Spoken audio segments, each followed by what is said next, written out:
Bueno, estimados alumnos, nos reencontramos. Hoy vamos a intentar, no vamos a intentar, sino que lo vamos a hacer. Vamos a terminar lo que es nuestra unidad de personas jurídicas. Ya nosotros hemos trabajado todo lo que son las definiciones. Hemos visto la clasificación de personas jurídicas. Hemos recordado el sistema de la ley aplicable, el artículo 147 del Código Civil Comercial, que lo van a poder leer. Nos habla de que las personas jurídicas públicas se rigen en cuanto a su reconocimiento, comienzo, capacidad, funcionamiento y organización, y fines de su existencia por las leyes y ordenamiento de su constitución, ¿no? Asimismo, esas son las personas jurídicas públicas. Las personas jurídicas privadas tiene el artículo 150, donde nos habla de que la ley aplicable, es decir, el ordenamiento por el cual se rigen, está dividido en tres incisos. ¿Sí? El primer inciso nos va a hablar de las normas imperativas de la ley especial o en su defecto por el Código Civil Comercial. Esto quiere decir que una persona jurídica privada siempre va, digamos, a tener la regulación de una ley especial. En ese caso, por ejemplo, si nosotros buscamos una asociación civil, se va a regir por el Código Civil Comercial. Si tenemos una sociedad anónima, se va a regir por la ley de sociedades. Esto es lo que quiere decir el primer inciso, el inciso A del 150. ¿Sí? Asimismo, después vamos a tener dos normas de carácter supletorio. ¿Sí? El inciso B nos habla de que las normas del acto constitutivo o de los reglamentos, prevaleciendo en la primera en este caso. Recordemos nosotros que al momento del nacimiento las personas jurídicas van a ser a partir del acta de constitución. ¿Sí? Esta acta de constitución que nosotros ya hemos charlado es un contrato que celebran las personas que formarían su origen. ¿Sí? Es decir, el momento en que las partes se han puesto de acuerdo para crear esta persona jurídica. Tenemos en cuenta que hay personas jurídicas que pueden llegar a ser creadas por personas jurídicas a su vez, entendiendo que también pueden ser sujetos de derecho y miembros de estas personas jurídicas supletorias, como son las UTES, los contratos asociativos, ¿sí? Eso todo lo van a ver en derecho comercial, pero bueno, está bueno también empezar a abrir un poquito la cabeza y no solamente pensar que las personas jurídicas van a estar conformadas por personas físicas. También pueden tener personas físicas y personas jurídicas, es decir, puede haber una aglomeración siempre y cuando el ordenamiento lo permita. ¿Sí? Bueno, el tercer supuesto, el 150, en cuanto a las leyes aplicables de estas personas jurídicas, son las normas supletorias de leyes especiales, o en defecto por las que se rigen en este título. ¿Qué quiere decir esto? Que también las personas jurídicas van a tener un ordenamiento supletorio, como son las normativas de los contratos. ¿Sí? Eso ya lo hemos trabajado nosotros en la clasificación de los derechos subjetivos. Bien, ahora bien, nos habla el último párrafo de ese 150 de personas jurídicas privadas constituidas en el extranjero. Los primeros tres párrafos nos van a hablar de personas jurídicas establecidas digamos, en la República. En este caso nos dice que se van a regir según las leyes de sociedades. En la ley de sociedades nosotros tenemos un apartado específicamente que habla de las personas jurídicas constituidas en el extranjero y cómo se van a regular. ¿Sí? Bueno, esa es la primera parte que nosotros hemos ya trabajado dentro de lo que es, digamos, la parte general de las personas jurídicas. No sé, no me acuerdo si lo había mencionado en la primera clase, por eso me gustaba también empezar con eso para terminar de trabajar. Nosotros también hemos visto los atributos, hemos visto el nombre, el domicilio, el alcance del domicilio, cómo se forma el patrimonio, la duración, el 156 sobre el objeto.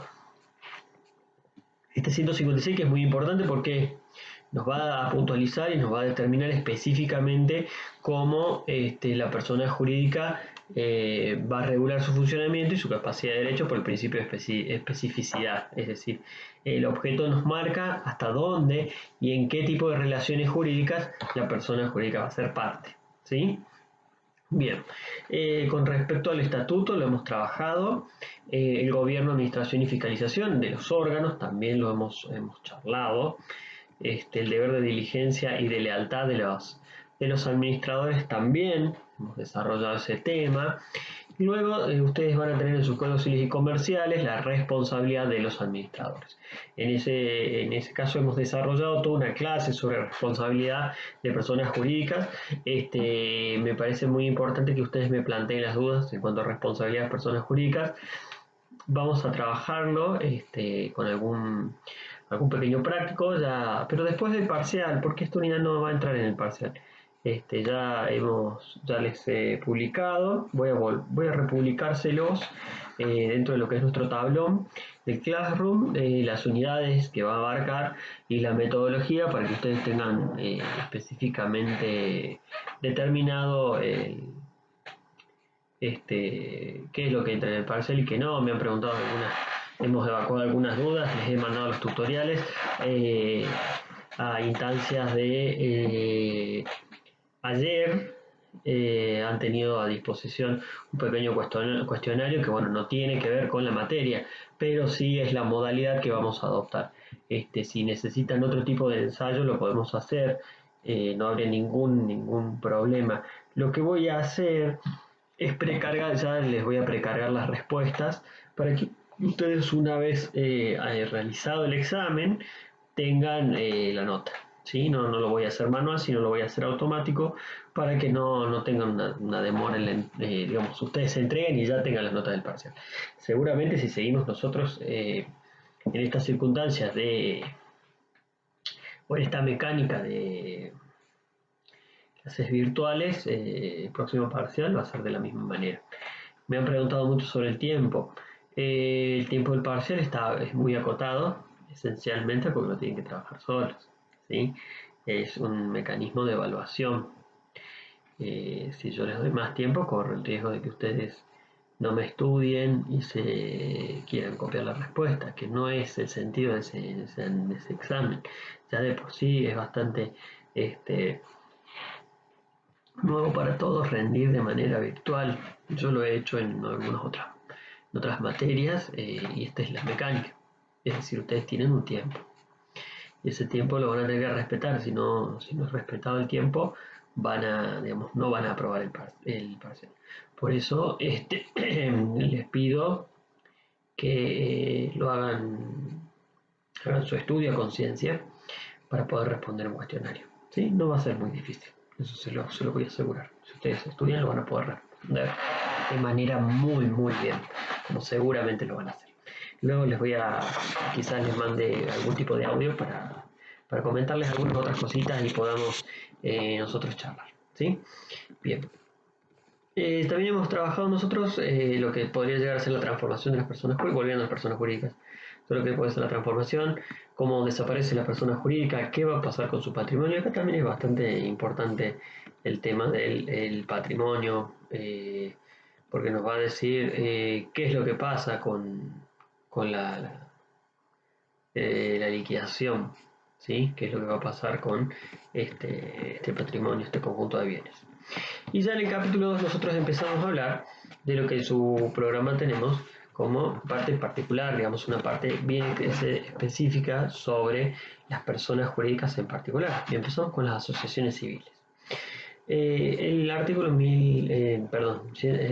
168 empieza hablando de lo que son las asociaciones civiles, ¿sí?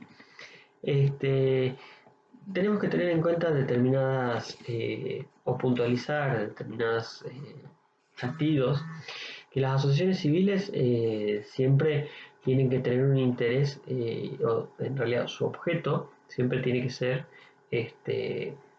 entendido dentro de lo que es el interés general y el bien común. No pueden ser en contra de este interés general. Y el 168 nos define ese interés general diciéndonos que se interpreta, el interés general se interpreta dentro del respeto a las diversas identidades, creencias, tradiciones, sean culturales, religiosas, artísticas, literarias, sociales, políticas o étnicas, que no vulneren valores constitucionales. No pueden perseguir un fin de lucro y ni pueden tener un fin de lucro para sus miembros o terceros. Este artículo 168 nos marca que esencialmente el objeto de las asociaciones civiles, en cuanto a no pueden perseguir nunca un fin de lucro y siempre tienen que ser un objeto de bien común o de interés general, ¿sí? y nunca contrario a la Constitución de la Nación. ¿Cuál sería la forma del acto constitutivo?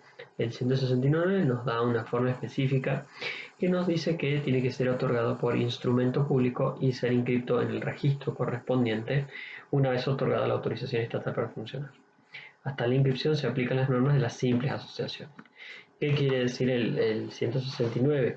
No se especifica qué tipo de instrumento van a tener que otorgar quienes se junten en ese acto constitutivo para darle vida a la asociación civil, ¿sí? El 170 nos habla del contenido que tiene que tener el acto constitutivo y tiene que tener la identificación de las personas que van a constituir esta persona, el nombre con el aditamento de asociación civil, que eso ya lo hemos trabajado en el nombre de las personas jurídicas, el objeto, el domicilio social, el plazo, en su caso que tenga, y si no, si es a perpetuidad o no, lo tiene que decir, las causales para la disolución, las contribuciones que van a tener el patrimonio y el valor que se les va a asignar, el régimen de administración y representación, el cierre la fecha de cierre del ejercicio. El cierre del ejercicio tiene que ver con las cuentas de la asociación civil, es decir, en qué se gastó, qué fue lo que se recaudó, y en el ejercicio es donde se ven estas operaciones matemáticas, ¿sí? Nos habla de que si hay categorías de socios, tiene que estar presente, cómo ingresan estos socios, la admisión y la renuncia, la forma de las sanciones disciplinarias. Acá tenemos que tener en cuenta que el acto constitutivo también va a representar de alguna manera lo que hemos hablado del reglamento. ¿Sí?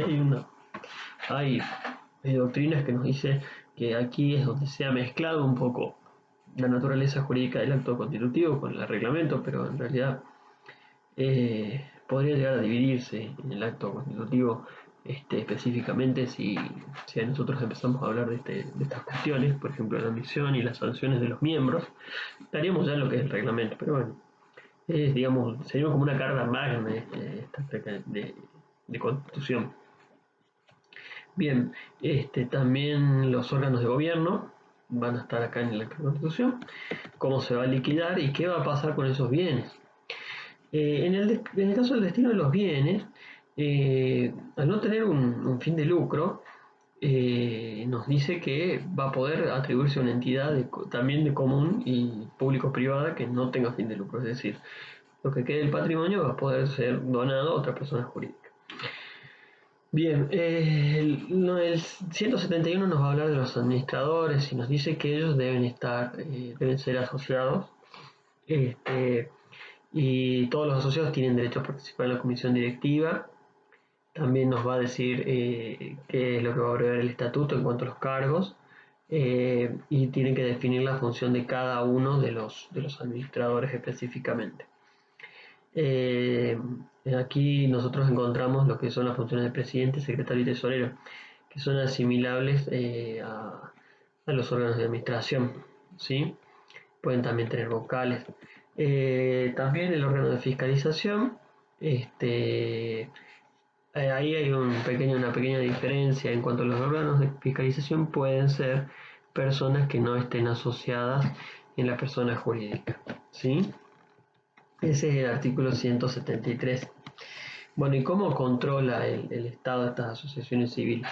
El Código Civil Comercial ha previsto que tienen que tener autorización del Estado para poder funcionar, ¿sí? Ese es el tipo de contralor que tienen, y también no solamente al momento de la autorización, sino van a tener un controlor permanente. En la provincia de Jujuy, para que ustedes lo sepan, lo hacen las personas jurídicas, el Departamento de Personas Jurídicas de la Fiscalía de Estado de la provincia de Jujuy. Este es un órgano del Poder Ejecutivo, está ubicado en la calle La Madrid, muy cerquita de la IPF, entre la sirio-libanesa y la IPF. Ustedes la van a poder encontrar si pasan por ahí. Bueno, van a poder ver carteles bastante notorios y grandes, una casa que está pegadita, creo que a una casa de seguros. No recuerdo si sigue funcionando la casa de seguros. Es una casa, digamos, familiar, que ha sido readaptada para una oficina del Estado, ¿sí? Bueno, ¿qué pasa con los actos de gobierno? ¿Cómo participan los asociados? El estatuto nos dice que va a poder imponer condiciones, por ejemplo, que tengan, digamos, antigüedad, el pago de las cuotas sociales al día.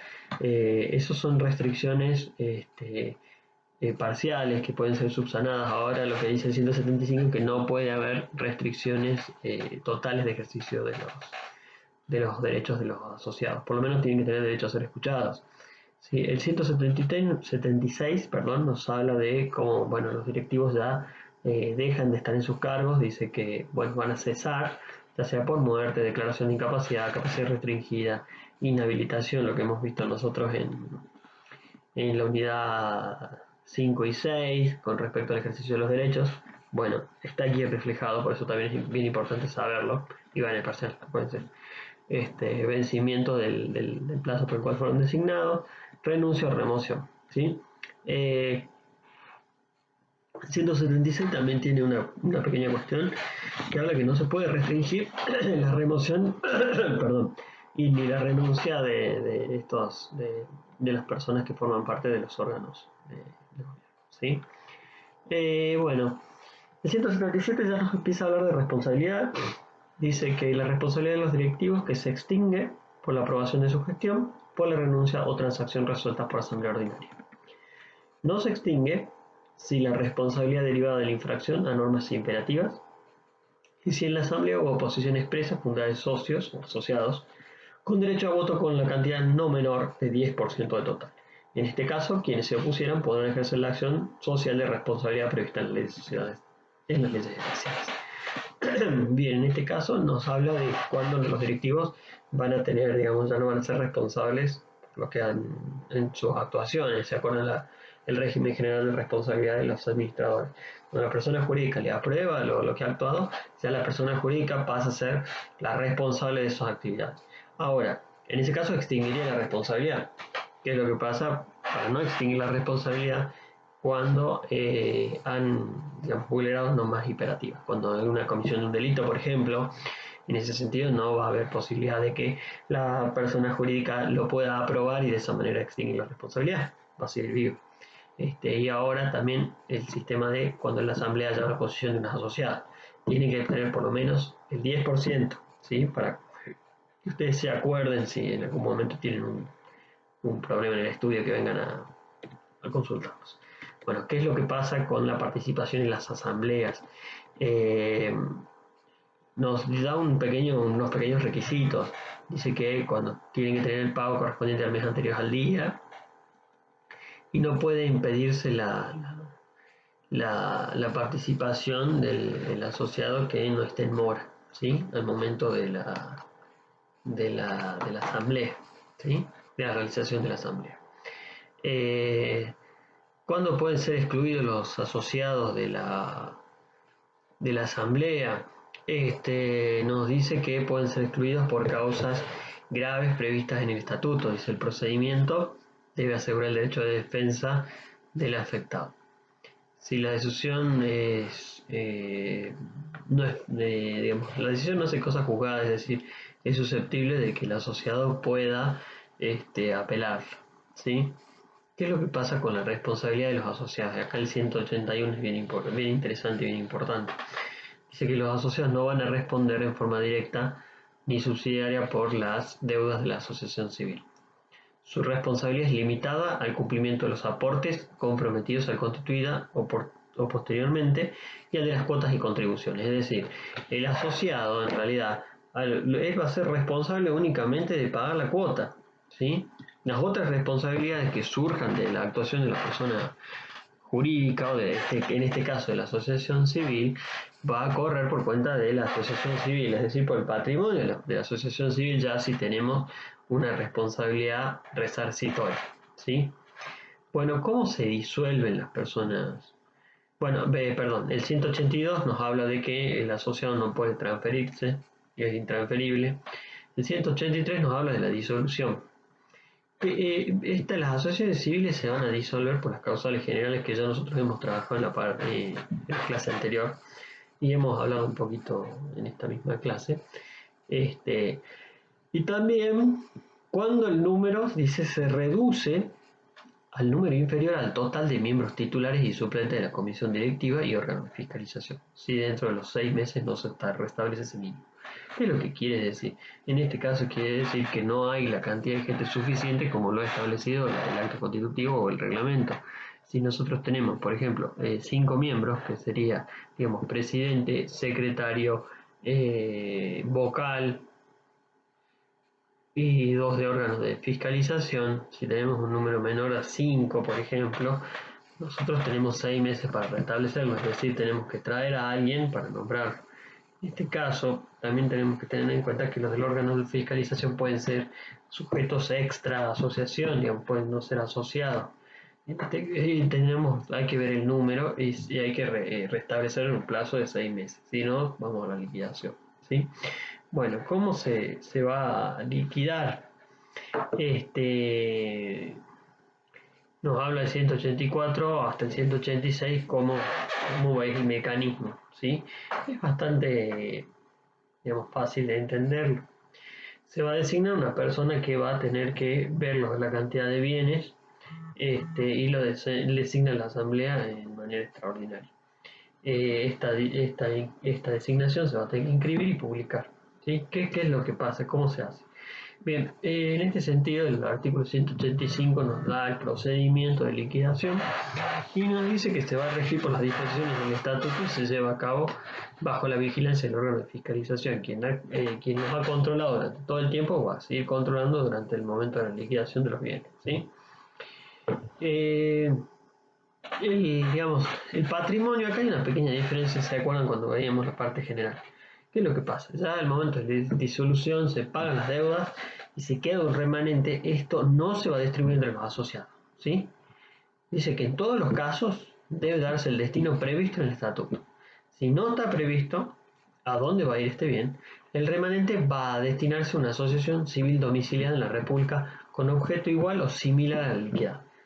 Si nosotros veíamos la parte general nos decía, bueno, se puede distribuir. Ahora en las asociaciones civiles, el Código Civil Comercial ha determinado específicamente que su patrimonio no se distribuye entre los miembros. ¿Sí? Ese patrimonio que queda va a pasar a otra persona jurídica. A ver si se ve con lo que hago con la manita. Ese patrimonio que va a quedar, nosotros ya sacamos las deudas, es una suma de dinero, por ejemplo, esta lapicerita. ¿Sí? Les quedó esta lapicera. Bueno, esta lapicera no se distribuye entre los miembros que van a estar de este lado, sino esta lapicerita que ha quedado se le va a dar a otra persona jurídica que tiene un similar objeto. ¿Sí? Esa es una pequeña distinción que ustedes tienen que hacer con respecto a las asociaciones civiles. ¿Sí? Bueno, la sección segunda nos habla de las simples asociaciones. Acá hay una diferencia con cuanto a las asociaciones civiles. ¿Por qué? Porque nos dice que las simples asociaciones ya se pueden constituir por un acto, por un instrumento público o por un instrumento privado con firma certificada por escribano. Y se le tiene que agregar el aditamento simple asociación o asociación simple. ¿Qué ley aplicable? Se les va a aplicar las leyes de las asociaciones civiles y las disposiciones especiales en este capítulo. Es decir, vamos a estar a lo que se dispone en las asociaciones civiles cuando no esté en este capítulo. ¿Sí? ¿Cuándo va a comenzar su existencia? A partir del acto constitutivo.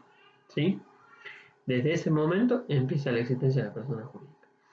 Las simples asociaciones que tienen, acá hay una pequeña diferencia con las asociaciones civiles. Cuando son muy chiquititas y tienen menos de 20 personas o 20 asociados, no necesitan el órgano de fiscalización. Pero sí van a tener que certificar los estados contables. ¿Qué quiere decir esto? Sí se va a controlar, no con un órgano. ¿Sí? Si se prescinde, tienen derecho si no hay un órgano de fiscalización, todos los miembros van a poder consultar los asuntos de los libros. ¿Sí? ¿Qué es lo que pasa? El 191 nos habla de la insolvencia. Nos dice que en caso de que no haya el suficiente dinero en la asociación civil, no en las simples asociaciones estamos hablando, el administrador y todo miembro es solidariamente responsable de las obligaciones de la simple asociación que va a resultar de las decisiones que ha... Perdón, el ruido de cámara y quedó mirando para arriba. Bien, insolvencia. ¿Qué es lo que pasa cuando no tenemos patrimonio? En este caso, sí van a responder los miembros. En el otro caso, no respondían los miembros en las asociaciones civiles. En las simples asociaciones sí van a responder. ¿Sí? Bien, responsabilidad de los miembros. El fundador o asociado que no interviene en la administración de la simple asociación no está obligado por las deudas, sino que hasta que por ocurrencia de la contribución prometida de cuotas impagas. En este caso nosotros tenemos que la responsabilidad va a estar atada a la participación en la administración, ¿sí? Si él participa en la administración o interviene en la administración de la simple asociación, va a responder del 191. Ahora, si no ha participado, únicamente va a responder por las cuotas que tenía que pagar, ¿sí? Hay una pequeña diferencia con respecto a las asociaciones civiles, ¿sí? Bien. Bueno, nosotros estamos con tiempo. Así que vamos a seguir y vamos a terminar con la última parte que nos habla de las fundaciones. Para que ustedes tengan en cuenta en su libro de Jambier,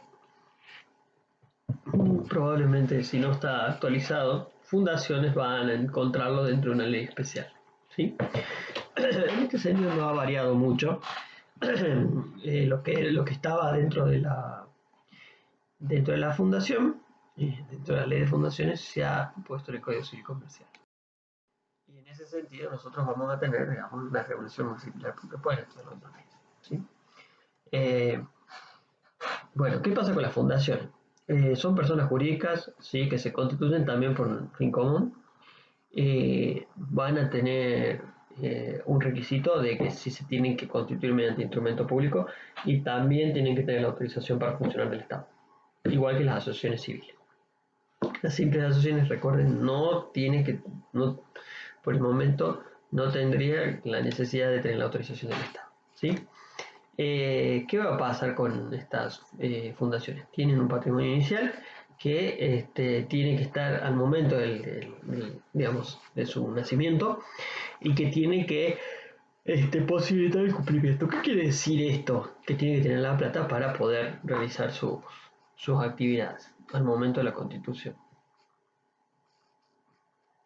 Bien, el acto constitutivo lo deben otorgarse los fundadores o apoderados especiales, si lo hacen por ejemplo entre vivos.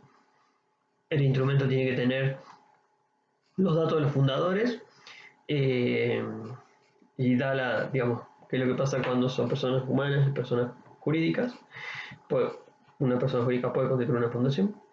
Debe tener constancia del nombre, el domicilio de la fundación, el objeto, debe ser preciso y determinado, el patrimonio inicial, el plazo de duración, la organización del consejo de administración, duración de los cargos, las cláusulas atinentes al funcionamiento de la entidad, procedimiento y reforma del estatuto, fecha de cierre del ejercicio, cláusulas de disolución y procedimiento atinente a la liquidación, plan trienal de acción, y dice que en el mismo instrumento se debe designar el primer consejo de administración y las personas facultadas para gestionar las autorizaciones para funcionar.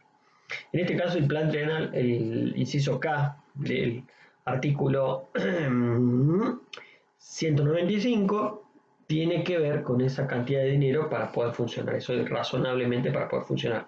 Tiene que tener previsto plata para funcionar 3 años por lo menos. ¿Cómo tienen que ser los aportes? Nos dice el 196. En dinero en efectivo o títulos valores van a ser depositados. Dice los aportes no diarios deben contar un inventario con las respectivas valuaciones, es decir, si nosotros tenemos bienes que no son de dinero, sumas de dinero o valores negociables van a tener que estar inventariados y estipular la evaluación, ¿sí? 198 nos habla del cumplimiento de promesas. No me voy a detener mucho eso. Nos dice que la fundación constituida tiene todas las acciones legales para demandar por el cumplimiento de las promesas de donación hechas a su favor por la fundación o por terceros, el fundador o terceros, no siendo oponible la defensa vinculada a la revocación hecha antes de la aceptación y la relativa al objeto de la donación. El 199 nos habla de los planes de acción. En realidad es como una planificación para los 3 años, nos habla debe ejecutarle lo que se ha proyectado para ejecutar en los primeros 3 años. Tiene que tener la indicación de la naturaleza, característica y desarrollo de las actividades. ¿Qué es lo que pasa en el 200? Nos habla de la responsabilidad de los fundadores y administradores. Cuando se está gestando, están haciendo, los administradores son solidariamente responsables, ¿sí?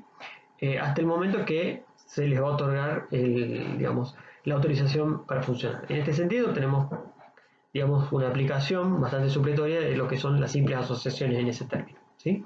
Van a ser solidariamente responsables. Al momento de la autorización, ya la responsabilidad pasa a ser contraída ya de la fundación. La fundación absorbe la responsabilidad, ¿sí? Los bienes personales de cada uno van a poder ser afectados al pago solo hasta a través de haberse satisfecho los acreedores individuales cuando hablamos de la responsabilidad de fundadores durante la etapa de gestación. Bien, acá tienen una pequeña diferencia en cuanto al funcionamiento. Ya no van a funcionar con órganos diferentes a lo que eran las asociaciones civiles, sino vamos a tener el Consejo de Administración, quien va a ejercer el gobierno y la administración, ¿sí? Este Consejo de Administración va a funcionar con mínimo 3 miembros y van a tener facultades necesarias para cumplir el objeto, ¿sí? Los fundadores a su vez se pueden reservar ciertos derechos como ocupar cargos del Consejo de Administración y también designar consejeros, ¿sí? El comité ejecutivo puede preverse y ahí puede haber una delegación de facultades tanto de administración como de gobierno y se van a ejercer funciones en periodos del el mismo periodo del Consejo, ¿sí? El Consejo de Administración y el Comité Ejecutivo. Siempre los miembros del Consejo de Administración no van a poder recibir monumentos honorarios, es decir, el pago por la realización de sus actividades, ¿sí? El 207 y al 208 nos va a hablar cómo se regulan las reuniones, es decir, cómo se convoca, qué tipo de quórum se necesita para tomar cierto tipo de decisiones, el quórum especial, es el 208. ¿Cómo se remueve personas del Consejo de Administración? No tienen el 209. Tiene que tener por lo menos los votos de las 2/3 partes de los integrantes del cuerpo. Se puede prever la caducidad automática. Bien. Necesita el 2 de las 2/3 partes para la remoción. Y puede prever la caducidad automática de los mandatos por ausencias injustificadas y reiteradas de las reuniones del Consejo. El 210 nos habla de la cefalía del Consejo de Administración. Nos dice que cuando existan cargos vacantes en el Consejo de Administración tal funcionamiento se torna imposible, no pueden tener lugar la designación de nuevos miembros conforme al estatuto. Los derechos y obligaciones de los integrantes del Consejo de Administración se rigen respecto de sus derechos por la ley, por las normas reglamentarias en vigor y por los estatutos, subsidiariamente por las reglas del mandato. Ese es el 211. Ahora, ¿qué es lo que pasa cuando hay una violación de los integrantes del Consejo de las normas legales? Son pasibles de acción de responsabilidad, que la puede promover la Fundación o la autoridad de Contralor, ¿sí? Sin perjuicio de que quizá el miembro del Consejo de Administración, si ha incumplido algún mandato de la Fundación, pueda ser pasible de una sanción adentro mismo de la Fundación, ¿sí? Bien, el 212 nos habla del contrato con el fundador o sus herederos. Dice que todo contrato entre la fundación y los fundadores o herederos, con excepción a los de las donaciones, debe ser sometido a aprobación de la autoridad de Contralor. Es ineficaz de pleno derecho sin esa aprobación. Esta norma se aplica a toda resolución del Consejo que directa o indirectamente origina a favor del fundador un beneficio que no esté previsto en el estatuto. ¿Qué pasa con el destino de los ingresos? La mayoría, el 213 nos habla que la mayoría o la mayor parte de los ingresos tiene que ir al cumplimiento de los fines, ¿sí? De la fundación. La acumulación de fondos debe estar solo determinado por objetos precisos, tales como formación de capital suficiente para el cumplimiento de programas futuros de mayor envergadura, es decir, no puede capitalizarse la fundación, y este artículo lo que hace es establecernos específicamente cuándo va a poder juntar dinero, ¿sí? También hay que hablar con, digamos, esta persona jurídica, este tipo de persona jurídica de la fundación, va a tener la autoridad de Contralor que va a tener que controlar estos bienes que se están acumulando, ¿sí? También si esto va cuando incrementa el patrimonio. Ahora, cuando tiene que disminuir el patrimonio de manera muy apreciable, dice el Código Civil Comercial, de gran envergadura, va a tener que también avisar e informar a la autoridad de Contralor para que apruebe estos gastos también de alguna manera. El 214 nos habla del deber de informar. Dice: las fundaciones deben proporcionar a la autoridad de Contralor toda la información que requiera y tiene que colaborar con las autoridades para una mejor apreciación de programas proyectados por las fundaciones. Esto tiene que ver con que las fundaciones ha sido un mecanismo para esconder bienes y de alguna manera vulnerar los regímenes impositivos, ¿sí? Por eso se ha puesto estos dos artículos específicamente. Bueno, ¿qué pasa con el estatuto? El 2.16 al 2.18 nos habla de qué va a pasar con el cambio del objeto, qué mayorías necesitamos, ¿sí? Vamos a necesitar una mayoría absoluta, y 2/3 de los consejos de administración y 2/3 para la modificación del objeto, ¿sí? Solamente va a ser procedente cuando el fundador haya llegado, cuando solamente vamos a poder cambiar el objeto cuando ya no se puede cumplir el que hemos determinado o el fundador ha determinado, ¿sí? ¿Qué pasa con los bienes? Acá tenemos situaciones muy particulares también, como las simples asociaciones. ¿Se acuerdan? Que nosotros vamos a tener un remanente de bienes, eso usamos el ejemplo de la lapicerita. ¿Y qué va a pasar? Este conjunto de bienes que formamos con la lapicera no va a volver al fundador, sino por el contrario, estos bienes van a ir a una persona del mismo, digamos, de la misma naturaleza, ¿sí? Ya sea de utilidad, domiciliada en la República y sea de utilidad pública y bien común, ¿sí? Bien. ¿Qué es lo que pasa con las autoridades de Contralor? El 219 nos habla que hay intervención del Ministerio Público cuando las fundaciones son creadas por disposición testamentaria. ¿Qué quiere decir esto? Cuando hay un testamento, se abre, digamos, su proceso sucesorio, viene el testamento y el Ministerio Público va a tener que asegurar el efectivo cumplimiento del propósito. Y el juez, si los herederos no se han puesto de acuerdo con el albacea sobre la redacción del estatuto o la acta constitutiva, va a tener que definir él, ¿sí? El juez del testamento, perdón, el juez del sucesorio. Acá tenemos que hacer por ahí mención un poquito del proceso sucesorio. El proceso sucesorio es lo que nosotros hemos visto al momento de hablar del fallecimiento de la persona, ¿sí? Es uno de los mecanismos por los cuales los bienes van a pasar a sus sucesores. Puede pasar que ¿se acuerdan que veíamos la clasificación de sucesores? Que teníamos sucesores llamados por la ley o los sucesores testamentarios. En este caso, los sucesores testamentarios serían, digamos, o por testamento se ha creado una fundación. La intención del causante es la creación de una fundación. En ese sentido, la fundación va a empezar, no empezaba a funcionar. Entonces, cuando nosotros nos presentamos ante el juez del último domicilio del fallecido, presentamos lo que sería la demanda de apertura de juicio sucesorio. En ese sentido, el juez nos va a decir: bien, veamos si tenía un testamento. Vamos a llevar el oficio al colegio de escribanos, donde están asentados todos los testamentos. El colegio de escribanos nos va a enviar, en este caso, el testamento donde crea la fundación. Y ahí es donde llaman a los herederos que han sido denunciados y que se han presentado, quienes se van a tener que poner de acuerdo para redactar en sí, digamos, cómo va a funcionar. Y si no llegan a un acuerdo, ese juez, que era el domicilio del causante, va a tener que definir de qué manera se lo va a llevar adelante. Bueno, el 221 ya nos habla de las autoridades contralores, es decir, nos va a decir quiénes van a controlar, y en qué caso los hacen, qué facultades van a tener, qué pasa cuando hay un cambio. El 223 nos habla del cambio del objeto, los recursos, nos habla el 224, qué es lo que pasa.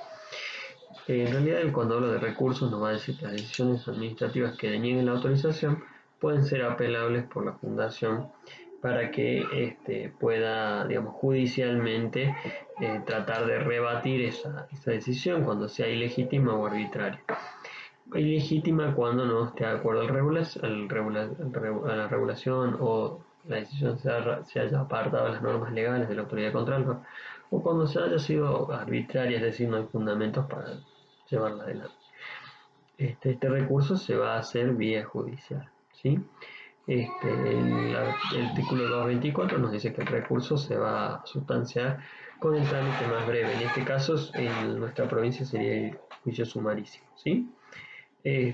Bueno, con eso, chicos, nosotros terminamos la unidad de personas jurídicas. Quería hacerlo en una sola clase, la verdad que ha sido bastante completo.